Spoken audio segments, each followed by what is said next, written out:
तो सिपाही बहाली का रिकॉर्ड है पिछले 8-10 साल से कि पेपर लीक हो जाता है, आंसर वायरल हो जाता है। सीएसबीसी के चेयरमैन को पहले हटाया जाए और अगली जो परीक्षा हो, चाहे 1 महीना बाद लीजिए या 2 महीना बाद लीजिए, पूरी पारदर्शिता के साथ हो। डीजीपी को हटाइए, सीबीआई से जांच कराइए, ताकि अब भविष्य में पेपर लीक न हो। बिहार के प्रतिभा के साथ खिलवाड़ मत करिए। राष्ट्रद्रोह का वास्तव में केस इन लोगों पर चलना चाहिए जो देश के भविष्य को बर्बाद कर रहे हैं। वाह रे चचा भतीजा की सरकार। 6 लाख बच्चे पूरी अपनी जिंदगी का आशा और उम्मीद लेकर के सिपाही भर्ती परीक्षा में सम्मिलित हुआ। उसके आने जाने, रहने, खाने पीने, ठहरने का जो खर्च हुआ, आपके भ्रष्टाचारियों ने पेपर लीक करके उसके सपना को तार तार कर दिया। जिम्मेवारी किसकी है?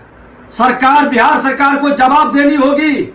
और बिहार सरकार, वो भ्रष्ट डीजीपी जिसको सिपाही भर्ती बोर्ड का आपने अध्यक्ष बनाया, पहले से वो दोषी और कलंकित है। बच्चों के 6 लाख बच्चों के खर्च को आप पूरा करें।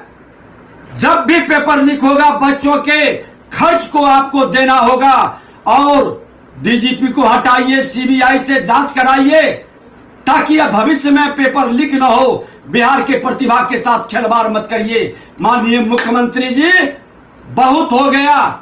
अब बिहार के बच्चे को और कितना परेशान करेंगे? आपके जैसे लोग ही आपके भ्रष्ट पदाधिकारी के कारण वो अपराध के रास्ते पर जाते हैं और बिहार अपराधियों से आज त्राहिमाम कर रहा है।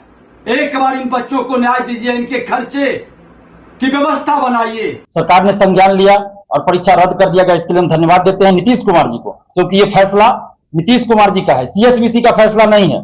जिन लोगों को, अभ्यर्थियों को या किन्हीं को लगता हो कि सीएसबीसी ने परीक्षा रद्द किया, तो सीएसबीसी ने नहीं किया है। परीक्षा रद्द करने का फैसला नीतीश कुमार जी का है, क्योंकि एक दिन पहले सीएसबीसी के चेयरमैन सर बोलते हैं कि कोई पेपर लीक नहीं हुआ है। जो परीक्षार्थी बहुत ज्यादा पढ़ लिए थे, इसलिए वो अपने मन से आंसर तैयार कर लिख रहे थे कि परीक्षा में क्या आंसर होगा।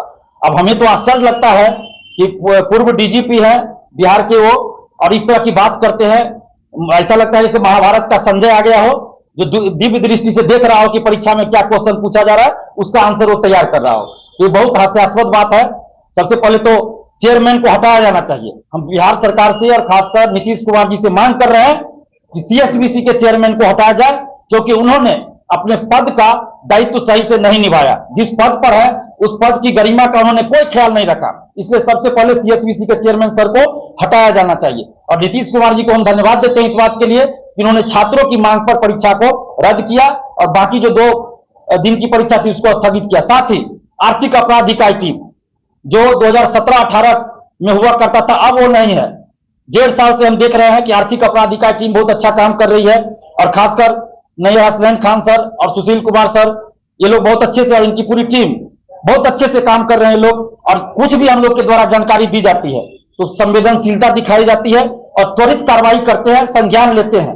तो इसलिए हम लोग जहां भी कोई जानकारी मिलती है, हम लोग तुरंत आर्थिक अपराध इकाई को भेजते हैं और इस पर कार्रवाई भी होती है। अब ये बात अब साबित हो चुका है कि पेपर लीक था। जब अखबारों में खबर छप गई थी, सुबह में अखबार में लोग पढ़ रहे हैं कि पेपर लीक था एग्जाम से 1.5 घंटा पहले, और शाम में प्रेस कॉन्फ्रेंस या किसी मीडिया को बाइट देते हुए बोल रहे हैं चेयरमैन सर कि कोई पेपर लीक नहीं था। तो ये तो बहुत दुख की बात है कि पद पर बैठे व्यक्ति द्वारा इस तरह का बयान दिया जाता है।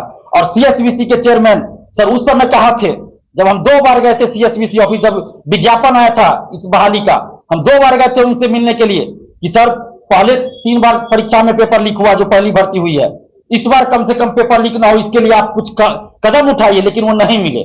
वहां जो तैनात थे ड्यूटी में, उनके ऑफिस के बाहर, उनका मेरे साथ अच्छा सलूक नहीं किया गया, मेरे साथ बुरा बर्ताव किया गया।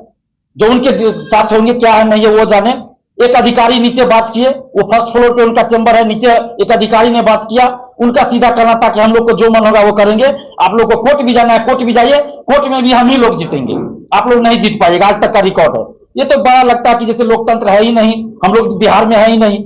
तो इस तरह का बयान नहीं देना चाहिए, कम से कम संवेदनशीलता दिखानी चाहिए। अभी हम लोग मांग कर रहे हैं कि जो गलतियां पहले हुई आगे ये गलतियां ना हो, पेपर लीक ना हो, धांधली सेटिंग ना हो, इसके लिए सबसे पहले चेयरमैन को ईमानदार होना चाहिए। जिस तरह बीपीएससी 1.5 साल पहले भ्रष्टाचार काटा था और वहां से कुछ लोगों को बाहर किया गया, नए चेयरमैन आए, तो अब देखिए बहुत अच्छा से एग्जाम कंडक्ट हो रहा है। हमने भी तारीफ किया बीपीएससी ऑफिस के अंदर जाकर, नीतीश कुमार जी की तारीफ किया, बीपीएससी और बीपीएससी के चेयरमैन सर की तारीफ किया, क्योंकि अच्छा से एग्जाम हुआ। बिहार से बाहर के भी लोग आए थे अभ्यर्थी, वो भी तारीफ कर रहे थे। लेकिन एक दिन बाद 1 अक्टूबर को परीक्षा होती है, सिपाही भर्ती, उसमें पेपर लीक हो जाता है और बार बार सबूत दिया जा रहा है और चेयरमैन कहते हैं नहीं लीक हुआ, नहीं लीक हुआ। ये सेम घटना है 2017 में जो बीएसएससी प्रथम इंटर स्तरीय का, उस समय के भी चेयरमैन और सचिव बोले थे कोई लीक नहीं हुआ, कोई पेपर लीक नहीं, और दोनों जेल गए थे। तो इसकी भी जांच होनी चाहिए कि क्या सीएसबीसी ऑफिस के अंदर के कोई अधिकारी, कर्मचारी या कोई भी व्यक्ति इस पेपर लीक में या पहले के पेपर लीक में संलिप्तता है या नहीं, इसकी जांच होनी चाहिए। और सबसे बड़ी बात की सुधार होना चाहिए। जिस तरह बीपीएससी में सुधार हुआ, इस तरह सीबीएसई में होना चाहिए, क्योंकि इससे पहले 14 मार्च और 21 मार्च 2020 को भी परीक्षा हुई थी, लिखित परीक्षा सिपाही बहाली के लिए, उसका भी पेपर लीक था, उसका भी पेपर लीक था। उससे पहले परीक्षा हुई थी, उसका भी पेपर लीक था। तो सिपाही बहाली का रिकॉर्ड है पिछले 8-10 साल से कि पेपर लीक हो जाता है, आंसर वायरल हो जाता है। इसको कैसे आगे रोका जाए? तो बीपीएससी ने जो व्यवस्था किया है धांधली सेटिंग रोकने के लिए, उस व्यवस्था को ये लागू करें। आयोग से लीक नहीं हुआ है, इसमें किसी ना किसी स्कूल से लीक हुआ है। आयोग का कोई ना कोई कर्मचारी इसमें जरूर संलिप्त है। बजरंगबली से प्रार्थना कर रहा हूं कि इन छोटी मछली के साथ साथ मगरमच्छ पकड़ा जाए ताकि पूरा तालाब साफ हो जाए। इस बार सिस्टम ने दिखा दिया कि हाथ डालोगे हाथ कबाड़ देंगे। इस तरह के दलालों को जेल जाना चाहिए और इनका जड़ से सफाया करना चाहिए। राष्ट्रद्रोह का वास्तव में केस इन लोगों पर चलना चाहिए जो